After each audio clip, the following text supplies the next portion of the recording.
Sa California, nakatutok si Lay Alves.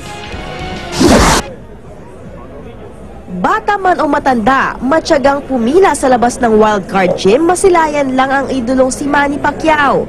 May mga nagdala na ng sariling upuan at kumain sa pila.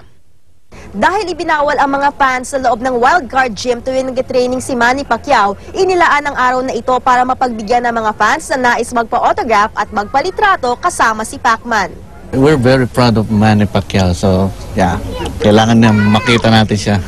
2 thumbs up ako sa iyo, Manny, dahil sa lahat ng success mo ngayon, ganun ka pa rin. Well, I like Manny Pacquiao. I liked him when they first showed him on HBO. I said, man, he's bad. And when he beat Barrera and just knocked out all the Mexicans, it was really great. Pagkatapos ng ensayo, isa-isa ng pinaakyat ang fans na agad nakalimutan ng inip at pagod nang malapitan si Manny. Happy ako dahil talagang sumusuporta sila sa boxing. Hindi lang ako kundi ang boxing sila suportahan nila.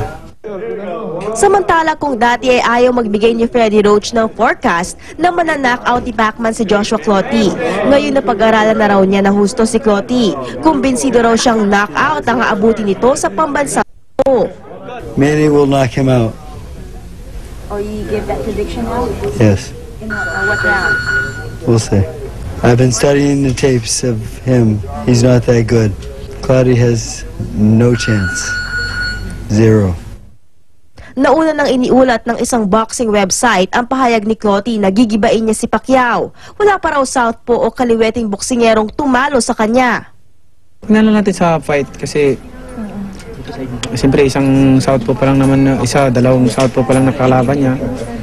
So, depende naman sa style ng southpaw. So, ibahin ka niya dapat? Iba naman din ako. Kanina, nag-basketball naman ang Team Pacquiao sa Burbank, California. Kasali sa team ng kalaban ang dating NBA player na si Brian Russell ng Utah Jazz. Hindi nagpahuli ang Team Pacquiao dahil 1 puntos lang ang ipinanalo ng kalaban sa score na 69-68. It was fun. Now I'm gonna play with him this game instead of against him. Okay, masaya.